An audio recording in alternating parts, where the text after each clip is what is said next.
you want to get to the second match now, to we can get to Romero. To Romero and Romero. Yigit. What's his name? I could dig it, Yigit. Man, Yeah, that I'm glad fucking you fight. caught that. But they said I Yigit, laughed my ass off when I heard that intro. Yigit was a substitution, right, for somebody else that was supposed to fight him. That's what I Yeah, thought. That's yeah, what he I was a thought. sub-in. Man, I don't know what type of match. Like they should have made that the first match right there because it was a lot of grappling, pushing, and he even got deducted a motherfucking point for the stupid shit he was doing. The, the main thing is, motherfucker, how you gonna call out Davis? And that's the sad thing is that he captures a lightweight strap for this shit. Yeah, You know what I mean? exactly. That's the sad thing. See, this is the one thing in boxing that has to be eliminated. They need to figure out, you know what I mean? Stop having so many belts. Because then you got guys like this who's getting belts and they can say, oh, I'm a world champion. And it's nothing against the kid, you know what I mean? But one, the guy you were fighting was nowhere I didn't near. see. Yeah, he's like you could tell he came off of it. He just came off of 2 week notice Yeah. to get the fight. And then the funny thing is, the boy, I can dig it. Can you dig it? Yig it. He was giving him problems the first couple rounds. He started catching him. Every time he was catching him. That left. He was catching him with that overhand left. To the floor, like not when he punched him and threw him to the floor, but he just grabbed him, pushed him. Yeah, yeah, bro. I saw that shit. I said, oh yeah, he's dirty. I was like, yeah, he's dirty. For Romero to call out Davis, I didn't see anything I liked about him. His stance, his movement, his power punches. There was like really nothing. He wanted to be. It's like what he thought he was and what he actually was. He thought he was a power exactly. Puncher, but everybody's watching that shit like, what the fuck is going on here? Yeah. I didn't like this. I didn't like his stance neither. I didn't like anything about Romero. I mean, at least Yigit, he had some movement. You can see he had some type of boxing pedigree. Yeah. Romero, I didn't know what that. I felt like Romero watching him was like maybe watching one of the bros in a street fight, like, and they don't know if they really want to hit the motherfucker. You know what I mean? They want to, but they don't know how they're going to do it. Yeah, Romero, like he's about to make that a UFC match. I was like, what the fuck is this guy doing? Yeah, and then yes, the dirty tactics to pushing him. He pushed him to the ground twice. Then he kept when Yigit caught him with a left overhand right. He sat there and he put him in a headlock. You know what I mean? Like, so there was 3 dirty tactics.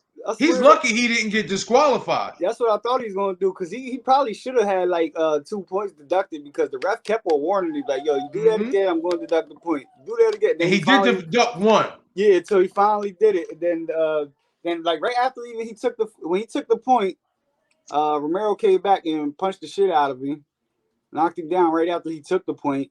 But the following match the following round right after that, the motherfucker came back and did something else where the ref had to warn him, like you about to get disqualified, motherfucker.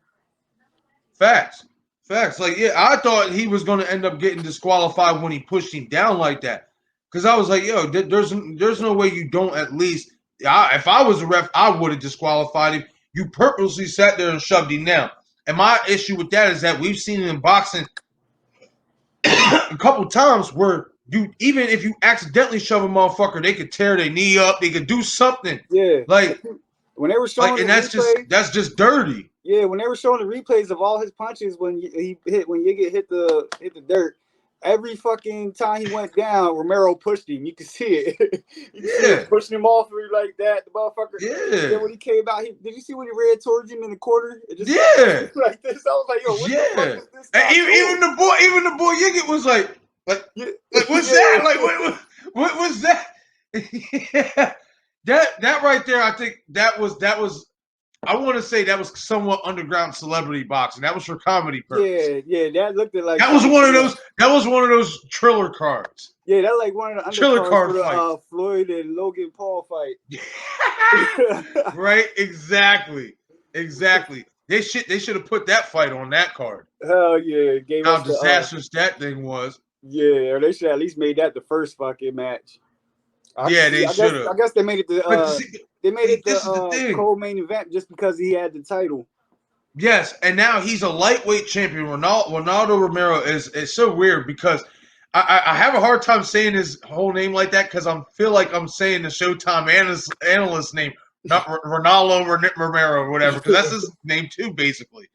or whatever. But Ronaldo Romero wins the a piece of the lightweight title, calls out Gervonta Davis, and oh man, that's okay. Good, go get knocked out, kid. Go get your payday and go get knocked out, because that's what's gonna happen. You ain't gonna push Tank like that. I don't think Davis is gonna give him the fight, but I mean, it wouldn't be a bad decision to get some easy money real quick because you know people are going to tune in. But and another lightweight strap. Yeah, and if they do, I see Ronaldo going down the first fucking round. Easy. I see him going out in the first round to any of the top lightweights, and I'm talking about Lomachenko, Teofimo Lopez, Devin Haney, fucking who else is the other? And even though I'm not really too much of a fan, Ryan Garcia, or whatever. Any one of those guys will put this kid out. He has no. I did not see any skill to me that impressed me about him, like from a consistency standpoint. It's like even when he, like you said, when he started putting punches together, it followed with a shove to the ground. Like so, it's like every knockdown did. Even when he first knocked him down after he got that point deducted, and then he caught that knockdown. I didn't even see it at first that he pushed him to the ground. Then they showed the replay. I said, "Oh shit, that motherfucker pushed the shit out of you." Yeah, man. Like, and this is the thing. This is what, like, I reiterate this again. This is why they need to get a hold of this belt system up in boxing. Because I'm sorry, guys like him should not have a belt. Nah. I mean, you're, and then on top of that, neither one of these two should have been fighting for a title. Because think about if Yigit wins, he's the champ. Yeah, exactly. It's like who the hell would want? I feel like if you have a title, it should be people that want to watch you fight. Exactly. Like nowadays, there's a lot of people with the title. You don't even know who they are. Like UFC does it right. The way they do everything in terms of their undercard, how they set things up. Yeah. The fighter pay may leave much to be desired, but the way they do the rankings and how they set up certain fights, so even guys like the 7-6 ranked guy might get a title shot. Yeah. I can live with that. Even even how they set up their mandatories, it's like. Yes. Like, are you serious? The interims. Yeah, that shit makes no sense. Yeah, exactly. Like boxing, when it comes to their title picture, I hate to say it, but boxing can be a joke sometimes, and this is a prime example. Like, not to take away from this kid, I understand he's probably been training his whole life. You know what I mean? I mean, if you were trained to push somebody down after punching them in a boxing fight, I don't know how great your training was, but you've been training to get to this point.